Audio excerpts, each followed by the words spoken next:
Então, gente, a gente vai continuando aqui agora, falando sobre Enterprise Service Bus, na continuação da nossa aula número 5, do nosso curso de Fundamentos de SUA, uma paisagem em 360 graus, ok?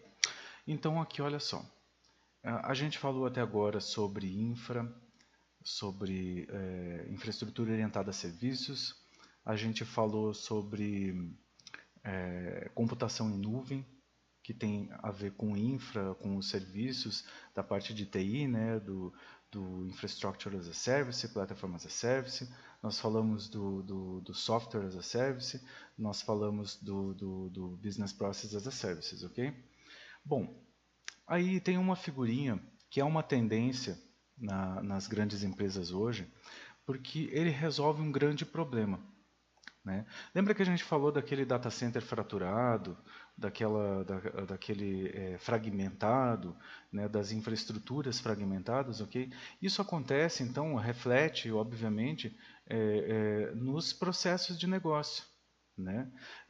Ou, assim, a forma como os sistemas são desenvolvidos, como os processos de negócio são entregues nas organizações, elas acabam por refletir nessa infraestrutura fraturada, fragmentada, e os softwares acabam ficando, os processos também ficam fraturados.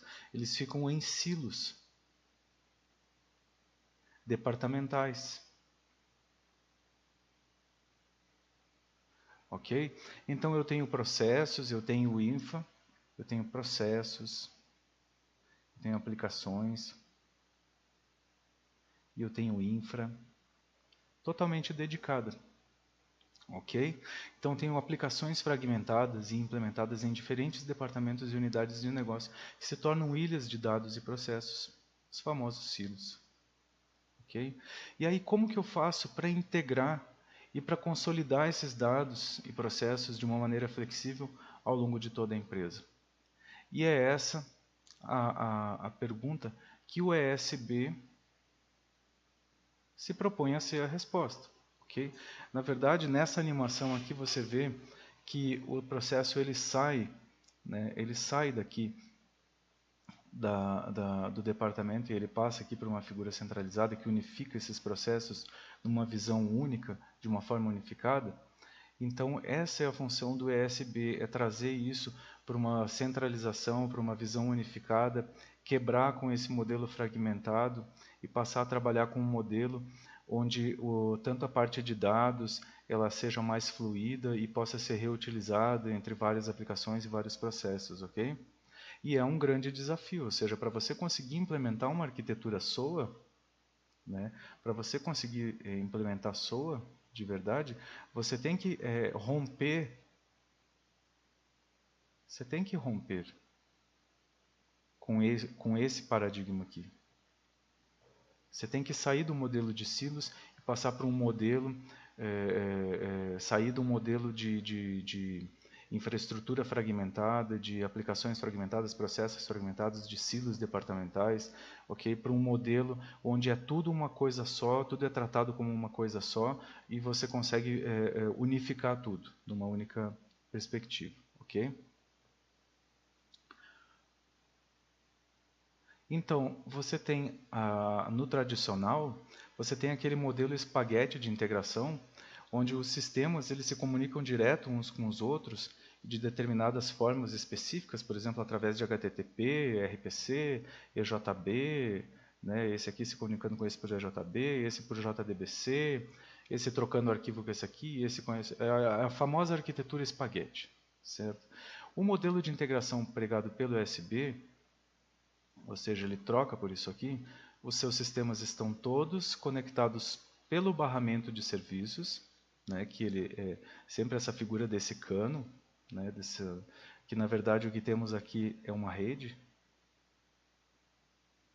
certo? Isso aqui, a infraestrutura de rede, ela viabiliza, né, a implementação do barramento, e o software de ESB ele fica conectado, ele fica presente em todas as máquinas que fazem parte dessa federação. Ou seja, você tem um conjunto de máquinas federadas, né? que participam do teu barramento corporativo de serviços, e tudo que você vai trocar entre sistemas é através. Então, se você vai fazer uma comunicação JAX RPC, você comunica com aquele barramento de serviços. Ele está presente em todos os lugares e tudo passa por ele. E aí, como tudo passa por ele é o ponto comum com quem todos se comunicam, ele viabiliza, ele facilita, né? Ele é um facilitador da integração entre todos os sistemas.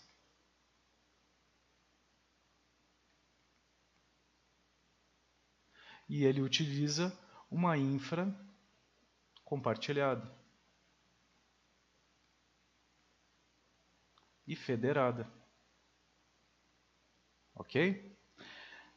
Esse é o grande lance do Enterprise Service Bus, é ele ser o ponto onde ele recebe todos os itens que devem ser trafegados e ele despacha isso e redireciona, ele roteia, né, isso para os lugares onde ele deve ir. Então você substitui esse modelo espaguete de integração por um modelo que centraliza a comunicação na figura do Enterprise Service Bus, e aí o que acontece? Chegou nele, todo mundo que está pendurado nele, em tese, tem acesso àquela comunicação, aquele arquivo, aquela mensagem que foi postada ali, e aí você consegue fazer o reuso daquilo que está trafegando, né? Ou seja, além do reuso dos aplicativos, né, o Enterprise Service Bus ele te facilita o reuso da informação. Reuso da informação.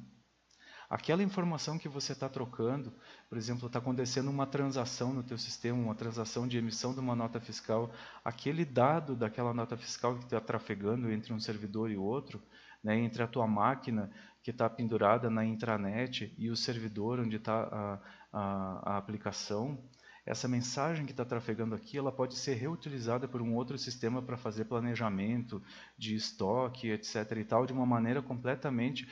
Outra coisa que é interessante é que o USB, ele viabiliza o desacoplamento, facilita o desacoplamento entre as aplicações. Vamos continuando aqui. Então, aqui vamos conceituar um pouco, né? O que é um ESB, o Enterprise Service Bus? Ele é uma forma de integrar padrões de comunicação, transformação e roteamento entre os serviços.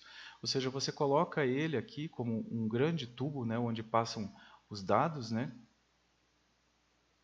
E aí todos esses sistemas e plataformas, elas vão se integrar através do Enterprise Service Bus. Então ele pode ser visto como um conjunto de componentes que interligam camadas de negócio com serviços de integração, como roteamento de dados, ou seja, eu estou num servidor web e eu quero chamar um sistema aqui, então ele vai passar por aqui. O Enterprise Service Bus, que é um software também que está pendurado nessa rede aqui, nas máquinas, né? Ele está presente em todas as máquinas que estão penduradas nessa rede. Esse software aqui ele vai saber pelos arquivos de controle dele para onde que ele tem que marcar. Ele sabe que essa mensagem ela sai daqui e ela tem que acabar caindo nesse servidor aqui, porque a aplicação que atende está aqui, nesse servidor e não está no outro, né? Transformação de dados, de formatos de dados, de protocolos, né, DNS, processamento de mensagens, gerenciamento de transação, orquestração, né, coordenação, processo de negócio que é coreografia, que tem a ver com assincronismo, com eventos. Né? Ou seja, em vez de você começar a executar todas as suas aplicações apenas de maneira síncrona, ou seja, naquele modelo em que você tem um software instalado aqui, né? Tem um software instalado aqui. Aí ele chama a execução de um serviço que está nessa máquina aqui, ele fica pendurado esperando a resposta. Isso não precisa mais ser desse jeito, ele pode largar uma mensagem aqui no barramento. E essa mensagem vai ser capturada e processada e isso aqui fica livre. Vai fazer outras coisas, libera a máquina, libera processamento, ok? Quando esse cara colocar a mensagem de volta, isso cai de volta aqui e esse software ele é reativado. E o usuário, eventualmente, que está aqui, né, ele recebe uma notificação. Ô, fulano, aquilo lá que você pediu está pronto. Né? Então, o usuário pode trabalhar em outras coisas e utilizando da capacidade de assincronismo de trabalhar com eventos, né, ou seja, totalmente desacoplado, né, e sem estar preso, né, ele pode fazer outras coisas e quando aquilo ficar pronto, ele recebe o resultado e assim vai. Ok? E esses dados, essas mensagens que trafegam no barramento, elas podem ser reutilizadas. Então, vamos supor que isso aqui fosse uma transação de saque de uma conta corrente. Bom, o sistema de conta corrente é esse aqui. E aqui eu tenho um sistema de CRM, né, de relacionamento com clientes. Né? Então, essa mesma mensagem de saque, ela pode ter caído aqui para efetuar o saque, mas ela também caiu aqui e foi reaproveitada em tempo real, né, para que esse sistema pudesse dar um painel de gestão, uma telinha lá com um gráfico na mão de um gestor, para que ele pudesse tomar uma decisão. Então, o Enterprise Service Bus, dentro de uma arquitetura SOA, ele é hoje uma peça fundamental. Ele é uma peça fundamental dentro de uma estrutura. Ele é uma tendência. Ele é uma tendência muito forte nas organizações delas implementarem Enterprise Service Bus, porque ele facilita muito a integração. Né? Ele facilita aquela questão que é colocada dentro da literatura SOA do ambiente federado. Quando a gente fala em SOA, geralmente você pega aqueles livros do Thomas Earl, ele coloca que o ambiente federado ele é estabelecido porque você usa XML para comunicar com tudo, baseado em web services. Claro, é uma forma, né? Mas o ESB, ele também é uma forma de você fazer isso, e além de você poder fazer isso, você poder usar outros protocolos e outras formas, né? Até mesmo a troca de arquivos, ou o velho e conhecido FTP, ou seja, tudo que é forma de você integrar a HTTP, né, e várias outras formas, né, dentro de uma ferramenta de ESB, elas são normalmente admitidas. Né, as ferramentas que existem no mercado trabalham com várias formas de comunicação, né, com várias formas de você fazer a integração entre as plataformas de uma maneira que você consiga reaproveitar isso entre vários que participam, várias máquinas, várias entidades que participam daquela federação, né, do ESB, e tornando muito mais rica essa federação, não somente, né, a troca, a utilização de web services, mas também a utilização de web services, mas também outras formas de comunicação que já existem. Os Enterprise Service Bus, eles implementam, eles aceitam, então eles levam essa questão da federação, da integração, num nível muito maior, resolvendo esse problema, né, de fragmentação, de fraturamento das infraestruturas, né, ajudando a integrar melhor as aplicações e a criar essa visão, essa implementação de um ambiente único, né, de processamento e de execução de aplicações e de serviços dentro da organização, ok? Então aqui a gente tem nesse slide uma simulação de uma aplicação que está lá num browser, né, um usuário lá num browser, né, operando, né, nosso bonequinho magrelo aqui, operando, e aí ele se conecta com o servidor de portal, e aqui temos o USB. No passo 1,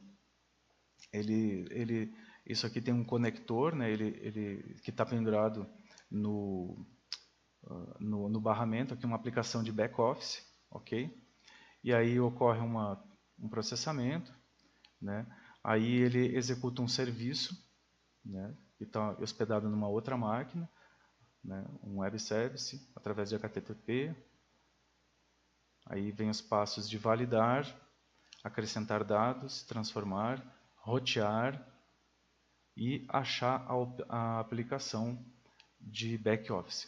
Então você veja bem que aqui ele teve a invocação de um web service, certo? Isso aqui num servidor de portal, né, uma aplicação de back-office ali do portal.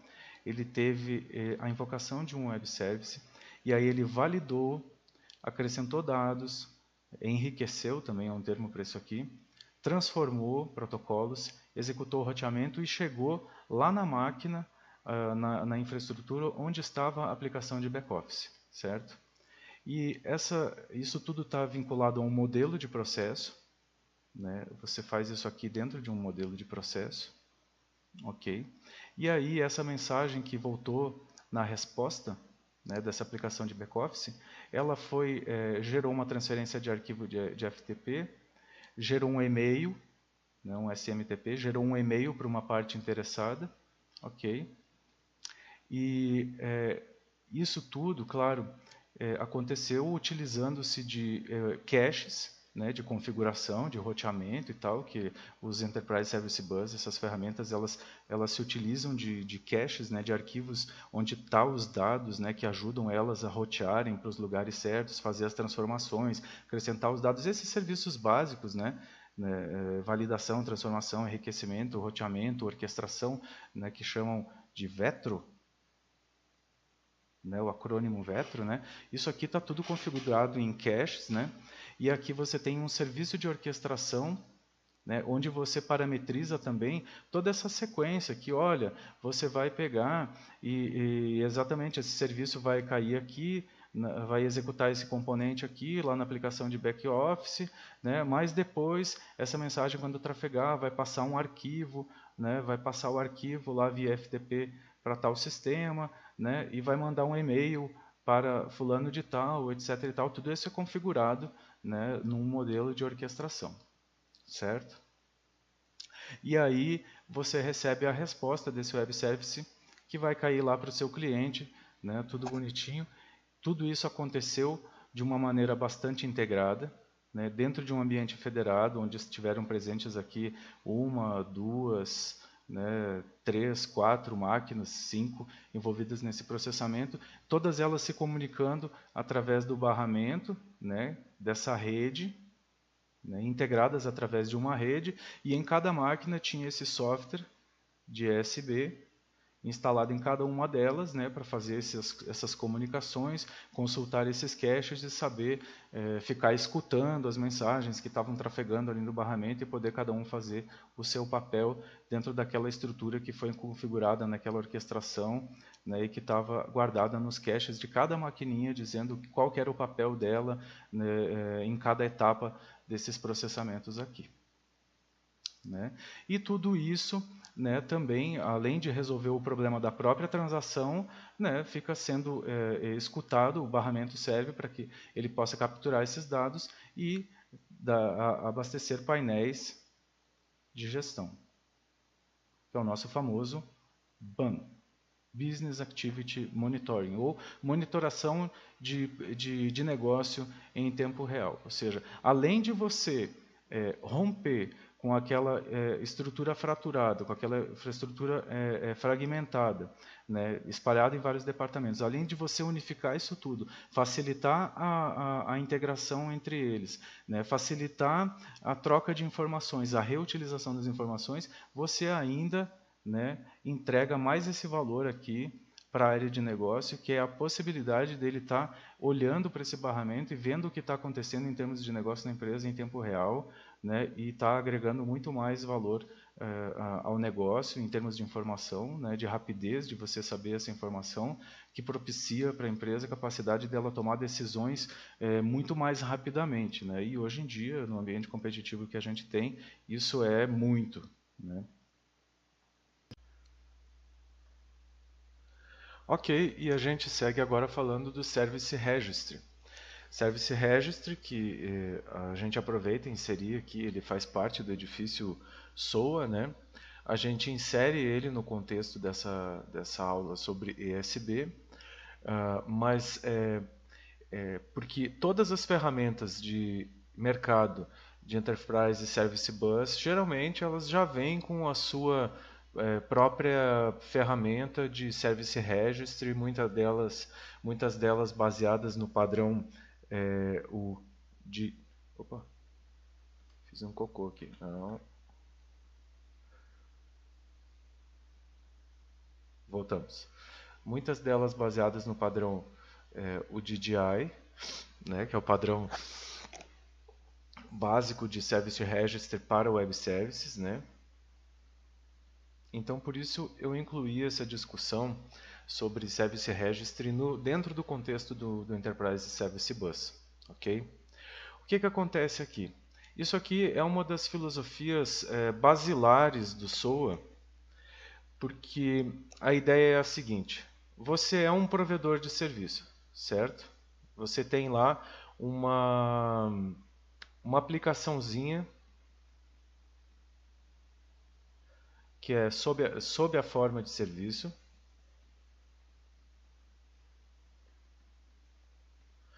Mas, professor, como é que é a aplicação sob a forma de serviço? Olha, você pega o serviço e empacota ele como uma aplicação. Você não pega a ideia, embora as pessoas não façam muito, mas a ideia do serviço é somente aquilo que faz parte do serviço você empacota dentro da aplicação e faz o deploy dentro do teu application server, ok?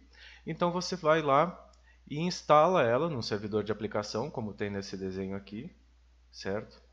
E você publica o que? Você publica o contrato, certo? Ou a API dela, né? Num Service Registry, né? Service Registry seria mais para contrato, tá? Mais para contrato. Contrato, e aí a gente fala de WSDL, ok? Mas isso aqui poderia ser uma especificação para RESTful Services, etc. E tal. E a API, geralmente, esse Service Registry, ele assume a função de um repositório de APIs. Ok? Essa abordagem de API está muito em voga hoje em dia. Ela é mais atual. Hoje, com a internet das coisas, né, a ideia é que a integração, as questões de integração entre as plataformas ou entre as máquinas e tal, elas fiquem escondidas, elas fiquem abstraídas principalmente dos clientes, né? Quem é provedor lá, a empresa que está provendo o serviço dela e abrindo para o mundo aí, né? Vamos supor, a Consul, ela tem uma máquina de lavar roupa, ok? E dentro dessa máquina de lavar roupa vem instalado com uma API lá que informa um servidor central do estado da máquina e tal. E chega um momento que ela dispara um e-mail para o proprietário da máquina dizendo: ó, tal peça está precisando trocar e tal, né? Mais ou menos assim nessa linha, ok? Então isso aí, esse tipo de coisa, ela não é, vamos dizer assim, uma integração direta. Ela é vamos dizer assim, via uma API que é instalada lá na própria máquina de lavar roupa. Mas poderia ser outras coisas, por exemplo, desenvolvedores que queiram criar programas para melhorar ainda mais a capacidade dessa máquina de lavar roupa, eles se conectam num repositório de APIs fornecido pela Consul, ok? E eles baixam essa API e simplesmente tem as funções lá para eles usarem, que são as operações, que a gente vai falar logo em seguida, certo? E eles não precisam se preocupar com questões sobre fazer uma conexão TCP, colocar em XML, fazer bind, essas coisas. Isso aí já vem tudo pronto nessa filosofia de API. Então ela é uma filosofia mais atual, uma filosofia bem interessante. Mas assim, quando você trabalha com web services, existe esse Service Registry que está expondo a sua aplicação como um serviço, vai lá e publica. É o primeiro passo, é a publicação no registro de serviços. Aí tem um cara que quer consumir. E esse cara, ele está dentro da sua empresa ou ele é um parceiro externo? Ou ele é intracompany, né? Ok? Aí ele pega e tem ferramentas para ele pesquisar isso aqui e saber, olha, eu quero saber se existe um serviço assim, assim assado, que me retorne uma lista de clientes e tal, que estejam com débito, lá, lá, lá. Ele faz a descoberta, faz a pesquisa e aí ele pega o contrato desse serviço, pega o WSDL, que é esse cara aqui, pega o contrato e ele insere dentro da aplicação dele e ele vai preparar daí a aplicação dele para fazer a invocação do serviço, certo? Então veja bem que, em geral, a ideia é que esse cara aqui esteja em produção já. Aí, quando ele publicou isso aqui, também está em produção. E esse cara faz esse trabalho aqui em desenvolvimento. Ok? Então esse cara faz essa descoberta e configura, programa o componente dele, a classe dele, o programa dele, para invocar esse serviço em tempo de desenvolvimento. E aí quando vai para a produção isso aqui, isso começa a acontecer, essa integração de fato, essa utilização de serviço começa a acontecer de fato. Ok? Essa integração aqui a gente chama de bind, olha só. A gente chama de bind, que é a vinculação do cliente do serviço com o provedor do serviço, certo? Então aqui, olha só, aqui tem uma outra visão interessante. Quando o provedor do serviço ele publica no Service Registry o contrato ou a API, junto vão informações de qualidade de serviço, QoS, Quality of Service, capacidades de qualidade de serviço. Ele vai dizendo assim, olha, esse serviço ele é capaz de executar 1000 transações por segundo. Esse serviço aqui ele é capaz de suportar até 75 conexões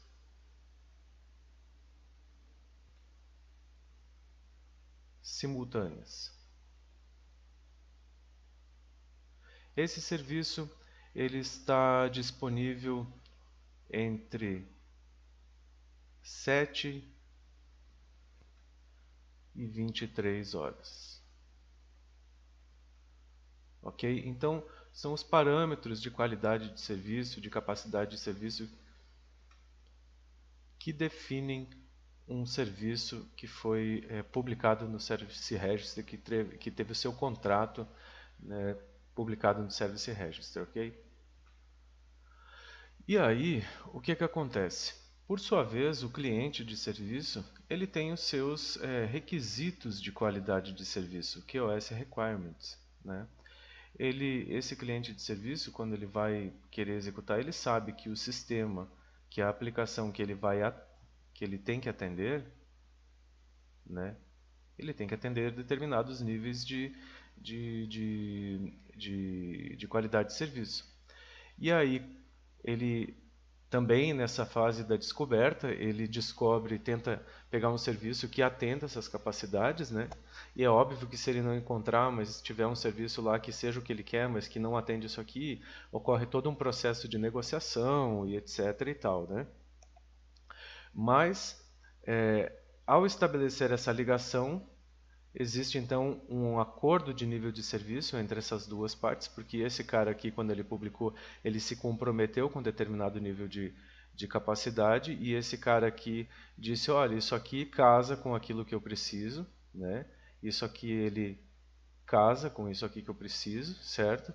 E aí nós vamos nos conectar para você garantir para mim isso aqui que eu quero, que está dentro disso que você oferece, e nós temos então, nesse momento, um acordo de nível de serviço. E isso permite, nessa visão, aqui dentro do servidor, fazer uma monitoração.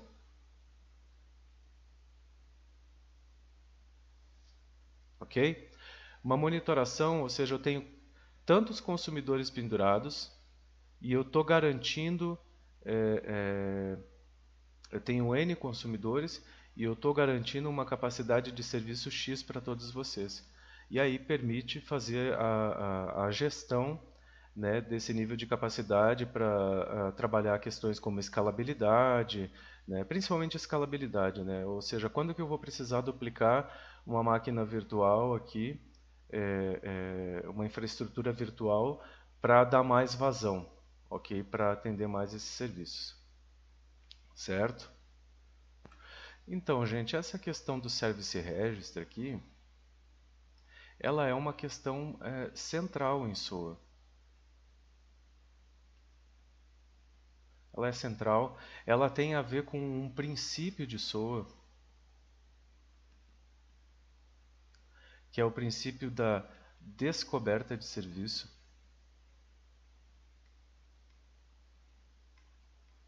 Ok? É para isso que existe esse cara, esse Service Register aqui, certo? Essa figura. É para que o serviço possa ser descobrível, né? Para que ele possa ser descoberto por alguém que está interessado, certo? Então, tem uma característica muito interessante nessa abordagem aqui, e essa característica ela enfatiza ainda mais a importância de se seguir os princípios do SOA, né, da orientação a serviços, né, e de se ter uma adequada gestão da infra e uma infraestrutura orientada a serviços ou um modelo de cloud, que é uma evolução disso, né, que é o quê? Ele se trata de um modelo, eu não vou dizer caótico, né, mas ele é descentralizado. Descentralizado em relação ao quê? Ao uso dos serviços. O uso dos serviços ele é descentralizado. Ocorre os dois casos. Ocorre casos em que, por exemplo, você está num projeto e aí tem um pessoal de requisitos ou um pessoal de projeto, quando eles fazem o planejamento, a modelagem dos processos ou a modelagem dos requisitos, eles vão lá e apontam, olha, você vai usar o serviço tal, operação tal. Serviço Y, operação Y. Tarará. Só que quando você passa para o desenvolvedor fazer, aí na implementação surgem mais coisas, o nível de detalhe ele é aprofundado. E pode ser que sejam necessários outros serviços. Ou mesmo pode ser que o modelo não tenha essa coisa assim ainda, a empresa não esteja no nível de maturidade de ter isso aqui, uma administração de serviços, né, e tudo incluído dentro do processo de desenvolvimento de software, que modela o processo, que analisa os requisitos e já diz, ó, para conseguir cumprir esse requisito, para conseguir fazer essa tarefa do processo, eu ligo com essa operação desse serviço, assim, assim, assado. Pode ser que a coisa seja mais direta, seja mais no nível do desenvolvimento mesmo. E que seja o desenvolvedor o cara que vai fazer essa ligação e que vai fazer a descoberta. Então, por conta de ser o desenvolvedor que vai fazer isso, então não existe uma gestão sobre a quantidade de reuso que eu vou fazer em cima de um serviço. Então, é nesse sentido que a infra, né, que é a capacidade de escalar rapidamente, ela tem que estar muito bem, muito presente, muito bem estruturada dentro da sua infraestrutura para que você possa ter um SOA efetivo. Porque já pensou, se você tem esse serviço aqui um serviço que não está bem trabalhado, essa parte de capacidade de qualidade de serviço, as capacidades que o serviço consegue atender, né? E se isso aqui não está muito bem estruturado, e aí você pendura mais um cara ali e ele, vamos dizer, esse serviço conseguia atender 1000 transações por segundo e já tinha 800 sendo executadas em todos os caras pendurados, aí entra mais um cara com 600. para reutilizar. O desenvolvedor lá estava programando no desenvolvimento, eu estou desenvolvendo um processo novo aqui, uma tarefa nova, e vou precisar, opa, mas já tem esse serviço aqui. Né? Só que ele, naquele momento, muitas vezes não está preocupado com esse tipo de requisito não funcional, né, de dizer qual é que é o nível de carga que vai ter em cima desse serviço. Diz, não, opa, vou reusar, bacana. No ambiente de desenvolvimento deu tudo certo, legal. Quando passou para a produção, ferrou com o servidor. E derruba quem? Derruba só ele que implantou? Não, derruba todos os outros 3 que estavam pendurados, porque derruba a infraestrutura toda. Ok? Então, assim, reuso é muito bom, né? O SOA é muito bacana, né? Temos aqui o Service Registry para ajudar o desenvolvedor a descobrir os serviços e não só o desenvolvedor, né? Isso aqui é uma ferramenta de governança também, de gestão do inventário de serviço, mas assim, agora como a gente está falando de desenvolvedor, né? Tudo isso é muito bacana, só que essa parte aqui, ok? Ela tem que estar muito bem ajeitada, tem que ser uma coisa muito em primeiro plano na cabeça do desenvolvedor, ou seja, é também um princípio do SOA, né? Um dos princípios da orientação a serviço. Vários princípios tratam dessa questão, assim, endereçando essa questão da capacidade de serviço, né? Como o princípio da independência de serviço.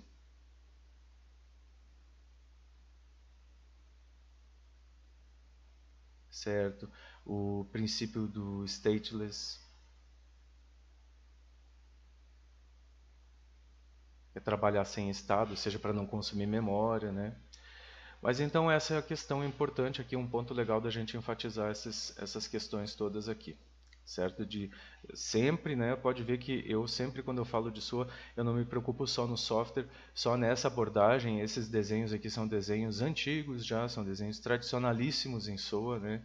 Mas todo mundo pensa em SOA somente como software e às vezes existem iniciativas de SOA que deram errado em muito por não levar em consideração ou por negligenciar esse aspecto da infraestrutura que eu bato muito. É por isso que nesse curso ele é uma abordagem em 360 graus, a gente olha para todos os lados, nós não olhamos só do serviço como um software que é disponibilizado como um serviço, a gente olha também para a infraestrutura que tem que ser uma infraestrutura orientada a serviços também.